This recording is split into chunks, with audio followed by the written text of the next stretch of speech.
लोगों का बहुत बहुत स्वागत है देश न्यूज के खास कार्यक्रम स्त्री शक्ति में। मैं हूं आपके साथ निशा तिवारी। दर्शकों, स्त्री शक्ति में आज हम बात करेंगे अमृता प्रीतम, जो लोकप्रिय कवित्रियों में एक जानी जाती है। भारत की लोकप्रिय कवियत्रियों में से एक अमृता प्रीतम ने एक बार लिखा था, मैं सारी जिंदगी जो भी सोचती और लिखती रही वो सब देवताओं को जगाने की कोशिश थी, उन देवताओं को जो इंसान के भीतर सो गए हैं। अमृता और इमरोज का सिलसिला धीरे धीरे ही शुरू हुआ था। अमृता ने एक चित्रकार सेठी से अपनी किताब आखिरी खत का कवर डिजाइन करने का अनुरोध किया। सेठी ने कहा कि वो एक ऐसे व्यक्ति को जानते हैं जो ये काम उनसे बेहतर कर सकता है।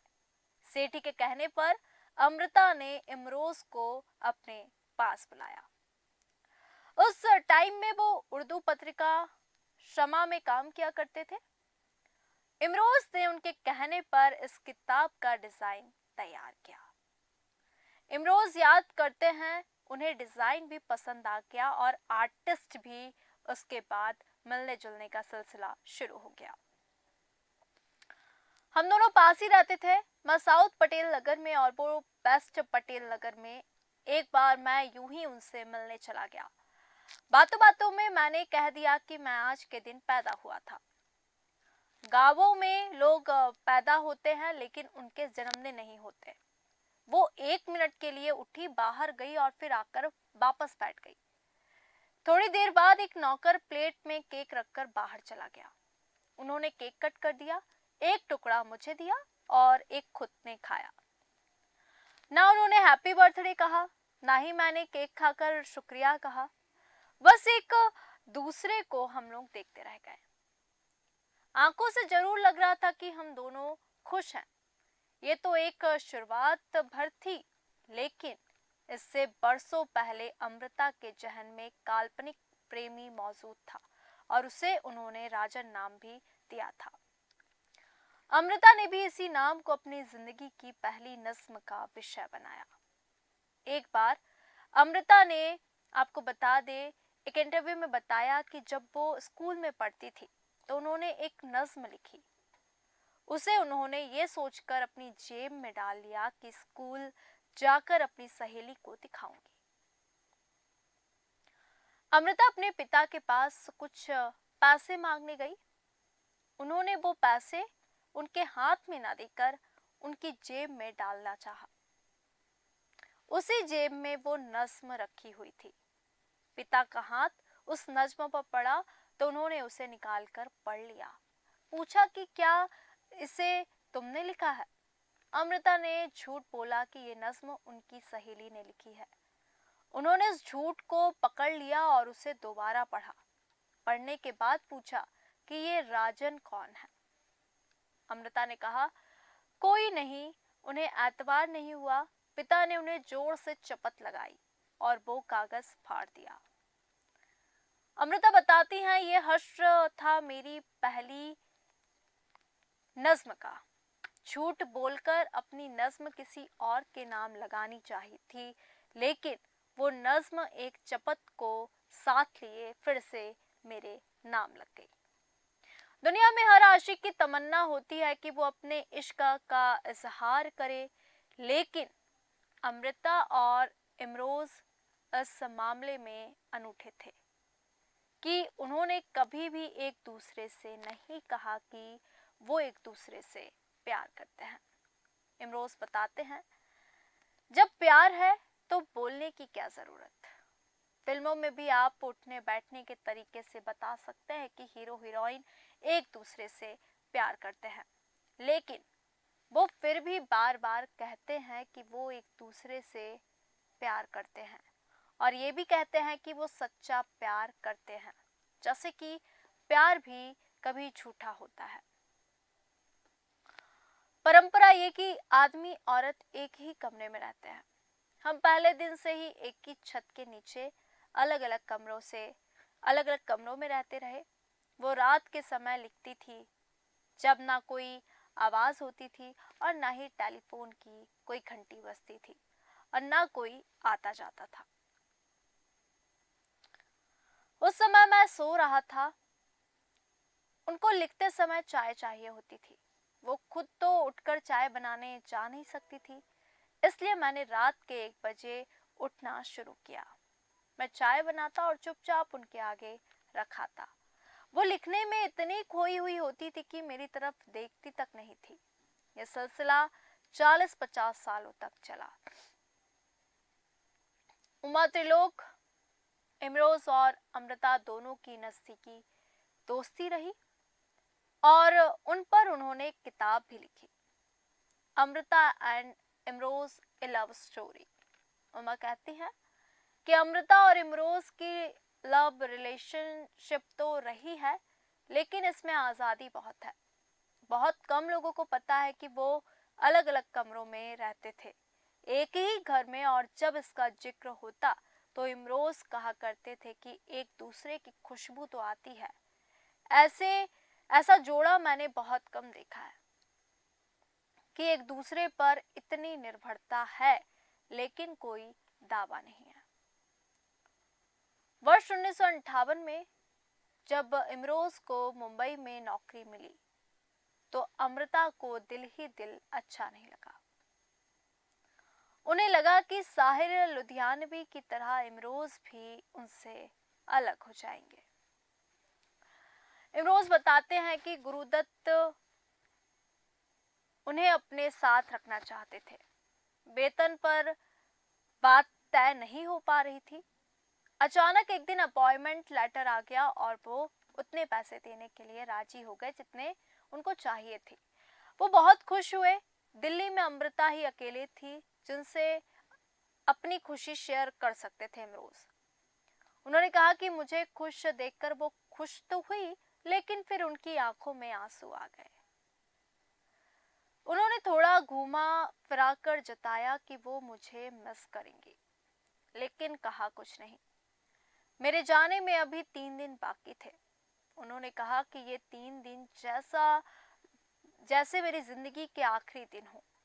3 दिन हम दोनों जहां भी उनका जी चाहता जाकर बैठते। फिर मैं मुंबई चला गया। मेरे जाते ही अमृता को बुखार आ गया। तय तो मैंने यही कर लिया था कि मैं वहां नौकरी नहीं करूंगा। दूसरे दिन ही मैंने फोन किया कि मैं वापस आ रहा हूं। उन्होंने पूछा सब कुछ ठीक है ना? मैंने कहा कि सब कुछ ठीक है, लेकिन मैं शहर में नहीं रह सकता।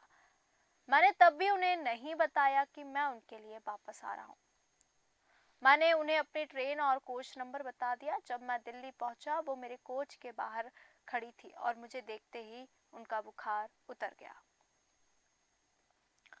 अमृता को साहिर लुधियानवी से बेपनाह मोहब्बत थी। अपनी आत्मकथा रसीदी टिकट में वो लिखती हैं कि किस तरह साहिर लाहौर में उनके घर आया करते थे और एक के बाद एक सिगरेट पिया करते थे। साहिर के जाने के बाद वो उनकी सिगरेट की बटों को दोबारा पिया करती थी। इस तरह उन्हें सिगरेट पीने की लत लगी। अमृता साहिर को ताउम्र नहीं भुला पाई और इमरोज को भी इसका अंदाजा था। अमृता और इमरोज की दोस्त उमा त्रिलोक कहती हैं कि ये कोई अजीब बात नहीं थी। दोनों इस बारे में काफी सहज थे। उमा त्रिलोक बताती हैं, वो ये कहती थी कि साहिर एक तरह से आसमान है और इमरोज मेरे घर की छत। साहिर और अमृता का प्लेटोनिक इश्क था। इमरोज ने मुझे एक बात बताई कि जब उनके पास कार नहीं थी वो अक्सर उन्हें स्कूटर पर ले जाते थे। अमृता की उंगलियां हमेशा कुछ ना कुछ लिखती रहती थी, चाहे उनके हाथ में कलम हो या फिर ना हो। उन्होंने कई बार पीछे बैठे हुए मेरी पीठ पर साहिर का नाम लिख दिया। इससे उन्हें पता चला कि वो साहिर को कितना चाहती थी। लेकिन इससे फर्क क्या पड़ता है? वो उन्हें चाहती हैं तो चाहती हैं, मैं भी उन्हें चाहता हूँ। अमृता जहां भी जाती थी इमरोज को साथ लेकर जाती थी। यहाँ तक कि जब उन्हें राज्यसभा के लिए मनोनीत किया गया तो इमरोज हर दिन उनके साथ संसद भवन जाते थे और बाहर बैठकर उनका इंतजार किया करते थे। वो उनके साथी भी थे और उनके ड्राइवर भी। इमरोज कहते हैं अमृता काफी मशहूर थी। उनको कई दूतावासों की ओर से अक्सर खाने पर बुलाया जाता था। मैं उनको लेकर जाता था और उन्हें वापस भी लाता था।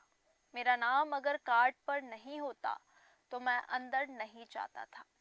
मेरा डिनर मेरे साथ जाता और मैं कार में बैठकर संगीत सुनते हुए अमृता का इंतजार करता था। धीरे धीरे उनको पता चल गया कि इनका बॉयफ्रेंड भी है। तब उन्होंने मेरा नाम भी कार्ड पर लिखना शुरू कर दिया। जब वो संसद भवन से बाहर निकलती थी तो उद्घोषक को कहती थी कि इमरोज को बुला दो। वो समझता था कि मैं उनका ड्राइवर हूँ। वो चिल्लाकर कहता था इमरोज ड्राइवर, और मैं गाड़ी लेकर पहुंच जाता था। अमृता का आखिरी समय बहुत तकलीफ और दर्द में बीता। बाथरूम में गिर जाने से उनके कूल्हे की हड्डी टूट गई। उसके बाद मिले दर्द ने उन्हें कभी नहीं छोड़ा। उमा त्रिलोक कहती हैं इमरोज ने अमृता की सेवा करने में अपने आप को पूरी तरह से झोंक दिया। उन दिनों को अमृता के लिए इमरोज ने खूबसूरत बना दिया। उन्होंने उनकी बीमारी को उनके साथ साथ सहा। बहुत ही प्यार से वो उनको खिलाते, उनको पिलाते, उनको नहलाते, उनको कपड़े पहनाते। वो करीब करीब शाकाहारी हो गई थी। बाद में वो उनसे बात करते, उन पर कविताएं लिखते, उनकी पसंद के फूल लेकर आते, जबकि वो इस काबिल भी नहीं थी कि वो हूं हां करे या उनका जवाब भी दे सके। 31 अक्टूबर 2005 को अमृता ने आखिरी सांस ली, लेकिन इमरोज के लिए अमृता अब भी उनके साथ है, उनके बिल्कुल करीब। इमरोज कहते हैं उसने जिस्म छोड़ा है, साथ नहीं। वो अब भी मिलती है, कभी तारों की छांव में, कभी बादलों की छांव में, कभी किरणों की रोशनी में, कभी ख्यालों में, कभी ख्यालों के उजालों में। हम उसी तरह मिलकर चलते हैं। चुपचाप हमें चलते हुए देखकर फूल हमें बुला लेते हैं। हम फूलों के घेरे में बैठकर एक दूसरे को अपना अपना कलाम सुनाते हैं। उसने जिस्म छोड़ा है, साथ नहीं। बिल्कुल सही कहा आपने। अमृता प्रीतम ने अपने लेखन के माध्यम से न केवल महिलाओं के संघर्ष और उनकी भावनाओं को व्यक्त किया, बल्कि विभाजन के समय के दर्द और उसके सामाजिक राजनीतिक प्रभावों को भी बड़ी मार्मिकता से सामने रखा। उनकी रचनाएं उनकी निजी भावनाओं, अनुभवों और समाज में व्याप्त असमानताओं का प्रतिबिंब है। अमृता प्रीतम की सबसे प्रसिद्ध कृति अज अखा बारिश शाहनु है, जो विभाजन की त्रासदी पर आधारित है। इस कविता में उन्होंने सूफी कवि बारिश शाह को पुकारते हुए उस समय की पीड़ा को व्यक्त किया है। उनका लेखन महिलाओं की अस्मिता और उनकी स्वतंत्रता की आवाज था। उनकी रचनाओं में प्रेम, दर्द और विद्रोह का ऐसा मेल मिलता है जो पाठकों के दिलों को गहराई से छू जाता है। इमरोज के साथ उनका रिश्ता भी इसी गहराई का एक हिस्सा था। वह रिश्ता परंपरागत प्रेम संबंधों से अलग था। इमरोज के साथ उनके जीवन के कई दशक बिताए, लेकिन उन्होंने शादी नहीं की। दोनों ने एक दूसरे के साथ रहते हुए अपने अपने रचनात्मक कार्यों को स्वतंत्रता से जारी रखा। इमरोज ने अपनी चित्रकारी के माध्यम से अमृता के व्यक्तित्व और उनकी कविताओं को जीवंत किया। ये प्रेम कहानी न केवल एक भावनात्मक संबंध की, बल्कि एक ऐसे रिश्ते की है जहां दो आत्माएं अपनी स्वतंत्रता और रचनात्मकता को बरकरार रखते हुए एक दूसरे के लिए समर्पित थी। कवि एवं चित्रकार इमरोज और प्रसिद्ध लेखिका अमृता प्रीतम के बीच दुनियावी संबंधों से परे कालौकिक प्रेम संबंध था, जिसे ना तो उन दोनों ने किसी रिश्ते में बांधा और न दुनिया ही कोई नाम दे सकी। इमरोज के निधन के साथ यह अनूठी प्रेम कहानी इतिहास में दर्ज हो गई। 26 जनवरी 1926 को अविभाजित भारत के लाहौर से 100 किलोमीटर दूर एक गांव चक नंबर 36 फैसलाबाद में जन्मे इमरोज पिछले कुछ समय से उम्र संबंधी बीमारियों का सामना कर रहे थे और 1 महीने पहले ही उन्हें अस्पताल में भर्ती कराया गया था। इमरोज को इंद्रजीत सिंह के नाम से भी जाना जाता था और वह मशहूर लेखिका और कवयित्री अमृता प्रीतम के साथ अपने संबंधों को लेकर चर्चा में आए। दोनों ने कभी अपने रिश्ते को कोई दुनियावी नाम नहीं दिया, लेकिन दोनों करीब 40 साल तक एक दूसरे की परछाई बनकर रहे।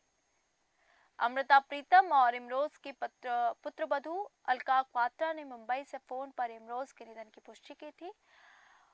पीटीआई भाषा को बताया कि आज सुबह लगभग 5:30 बजे उन्होंने मुंबई में अपनी अंतिम सांस ली। कंदीवली के धानुबड़ी शमशान घाट में उनका अंतिम संस्कार किया गया। मुखाग्नि उनकी पोती ने दी। अलका ने बताया कि अमृता प्रीतम के निधन के बाद से ही इमरोज उनके साथ रह रहे थे। साहित्य के साथ ही फिल्म जगत से जुड़े काफी लोगों ने इमरोज की अंतिम यात्रा में शामिल होकर उन्हें श्रद्धांजलि अर्पित की। इमरोज के परिवार में उनकी पुत्रवधू अलका क्वात्रा के अलावा एक पोता और पोती भी है। अलका अमृता प्रीतम और उनके दिवंगत पति प्रीतम सिंह के बेटे नवराज की पत्नी है और नवराज का भी निधन हो चुका है। अमृता के पास चले गए इमरोज। इतिहास में दर्ज हुई एक प्रेम की गूंज, क्योंकि बंधन समाज के तोड़ दिए गए और खामोशियों में आवाज की लकीरें, एक कविता जिसकी जिंदगी बन गई हो। स्त्री शक्ति में आज हमने बात की अमृता प्रीतम की कि कैसे उन्होंने अपनी कविताओं में महिलाओं की बात की और उनकी जो प्रेम कहानी थी उस समय में वो लोगों के लिए आज मिसाल कायम रही, जिन्होंने शादी नहीं की और 40 साल तक दोनों एक दूसरे की परछाई बनकर रहे। आज के खास कार्यक्रम स्त्री शक्ति में फिलहाल इतना ही। बने रहिए देश न्यूज के साथ। नमस्कार।